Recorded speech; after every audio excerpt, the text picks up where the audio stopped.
नमस्कार, मैं मनीष स्वागत करता हूं आपको अपने इस YouTube चैनल पे। दोस्तों, एसएससी सिलेक्शन पोस्ट 11 का जो आपका एग्ज़ाम है वो 30 जून को ही ख़त्म हो चुका था। चूँकि एसएससी अब जल्दी या आप कह सकते हैं कि तुरंत ही आंसर की रिलीज कर देता है, तो बहुत सारे बच्चे का ये इंतज़ार चल रहा था कि सिलेक्शन पोस्ट का जो आंसर की है वो कब तक रिलीज हो जाएगा। चूँकि हम यहाँ पे एक एक्सपेक्टेशन कर सकते हैं, एक्सपेक्टेड डेट बता सकते हैं कि अगर पूर्वानुमान यही होता है कि ऑब्जर्वेशन के अकॉर्डिंग हम आपको पूर्वानुमान बताने की कोशिश करेंगे कि कब तक। यहाँ पे 11 जुलाई जो लिखा है वो मैं किस आधार पे लिखा हूँ, क्या मुझे ऑफिशियली पता है या मैंने रैंडम लिख दिया है या कोई स्टैटिकल जो डेटा है उसके आधार पे लिखा है, तमाम चीज़ों को हम आपको बताने की कोशिश करेंगे। चैनल नया है, आपकी सपोर्ट की आवश्यकता है, आप ज़रूर मुझे सपोर्ट कीजिए।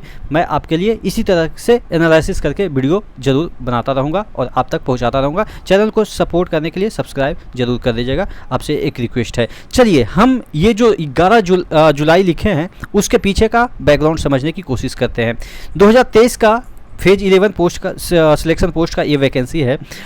जो आंसर की है वो मैंने 11 जुलाई लिखा है। एग्ज़ाम जो है इसका एग्ज़ाम हुआ था 27 से 30 जून के बीच हुआ था 2023 में। नोटिफिकेशन मार्च में 2023 में आया था। वैकेंसी 5300 प्लस समथिंग था, 5300 समथिंग था। ठीक है, तो अब पीछे का कुछ एग्ज़ाम एसएससी का देख लेते हैं, उसका कितने दिनों के बाद आंसर किया आया था। एसएससी सीएचएसएल 2021 टियर 1 की बात करें तो एग्ज़ाम लास्टेड हुआ था, यानी कि लास्ट एग्ज़ाम जो इसका हुआ था वो 10/6/2022 को हुआ था। आंसर किया गया था 22 जून 2022 को, यानी कि 12 दिन के बाद इसका जो है वो आंसर किया गया था सीएचएसएल 2021 टियर 1 का। उसी तरीके से एसएससी का एक और एग्ज़ाम की बात करते हैं तो यहाँ पे एमटीएस हवलदार टियर 1 का एग्ज़ाम जो लास्ट हुआ था, यानी कि शुरुआती मैं नहीं लिखा हूँ, लास्ट से हम जो काउंट करते हैं कि लास्ट के बाद कितना दिन के बाद आंसर किया आया, तो लास्ट हुआ था 26/7/2022 को और 2 अगस्त 2022 को इसका आंसर किया आया, यानी कि डेज का गैप 7 दिन रहा।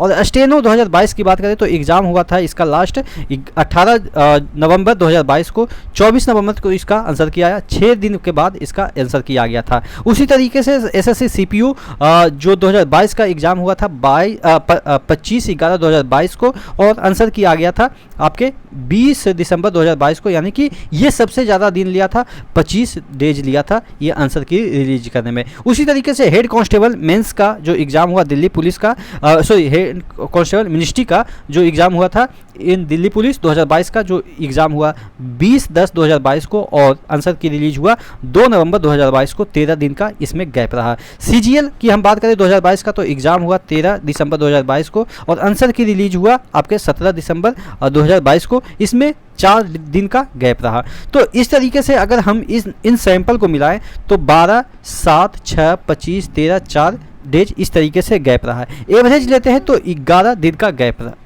अगर हम एवरेज की बात कर लेते हैं, किसी में 25 भी रहा, किसी में 4 भी रहा, किसी में कुछ रहा, तो एवरेज अगर हम 11 डेज लेते हैं तो 30 को अगर आपका एग्ज़ाम ख़त्म हुआ, जो 30 जून को अगर एग्ज़ाम ख़त्म हुआ तो 11 जुलाई एक एक्सपेक्टेड है आपके।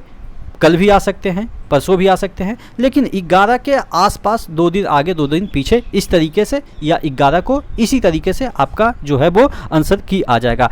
आपको कैसा लगा ये ऑब्जर्वेशन? हालांकि ये बेतुका आपको लग रहा होगा, लेकिन आपने देखा जिस तरीके से ये सब चीज़ें आई है उसके अकॉर्डिंग कुछ तो देखिए, आप मैथ्स में प्रोबेबिलिटी निकालते हैं कि कुछ ऑब्जर्वेशन जैसे अगर 6 एक बार आता है, प्रोबेबिलिटी 1 है, तो उसी तरीके से ऐसा तो नहीं है कि आप जब पासा पलटेंगे तो 6 बार अगर आप पासा पलटेंगे तो एक बार आ ही जाएगा। ऐसा नहीं है, हो सकता है 10 बार के बाद एक बार 6 आए। तो कभी कभी प्रोबेबिलिटी ये है, और मैथ के स्टूडेंट होने के नाते आप इस बात को समझते होंगे क्योंकि आप एसएससी की एग्ज़ाम दे रहे हैं तो मैथ तो ऑब्वियस है आपके स्ट्रॉन्ग तो होंगे ही। ठीक है, तो थोड़ा सा सपोर्ट की आवश्यकता है। इसी तरह के ऑब्जर्वेशन मैं आपके लिए एसएससी के जितने भी एग्ज़ाम हैं तमाम चीज़ों के बारे में मैं आपको इस चैनल पर प्रोवाइड करता रहूँगा। तो आशा करते हैं आप मुझे भी सपोर्ट ज़रूर कीजिएगा। नेक्स्ट वीडियो मिलते हैं, तब तक के लिए जय हिंद।